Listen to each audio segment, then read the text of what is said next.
Ito guys, explore natin yung tapo apps natin ng CCTV. TP-Link yung CCTV ko. So, tapo apps yung gamit. So, ito yung dalawang camera ko. Ito yung sa garahe, ito yung sa lanay. Lanay ito, yan, lanay. Ito yung sa garahe. So, ito yung live niya ngayon, ito yung live. So, kung may SD card din sa camera nyo, pwede nyo siyang i-playback or i-download. Playback natin. So, paano natin malalaman kung saan yung may movement ng camera. So, balik natin sa 25. Yan. Ito yung kahapon to. Hindi ito ngayon kahapon to. Recorded siya kahapon. So, makikita itong line na ito orange at may green. Kapag may green, may movement siya. May dumaan o may dumaan sa camera nyo. So, check natin itong green na to. Ayun, may dumaan. Makita nyo may dumaan siya. May gumalaw sa camera. Talagang mabagal yung internet ko.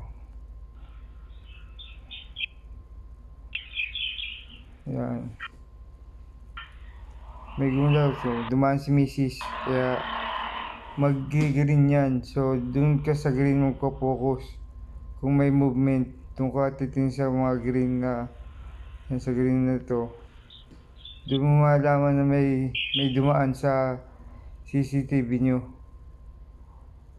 Sa green na yan. Sa orange, wala yung gumagalaw. Walang movement sa orange. So, yan yung orange.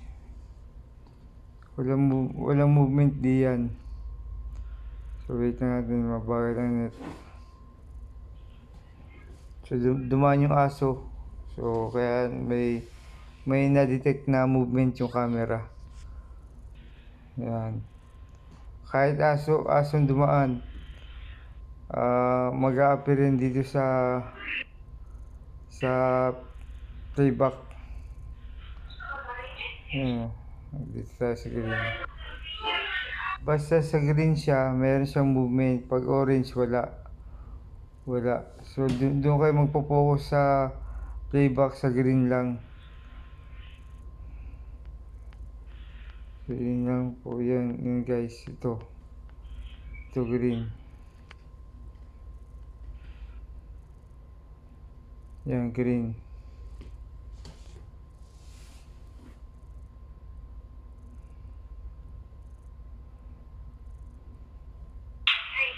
Yan, may movement to, green.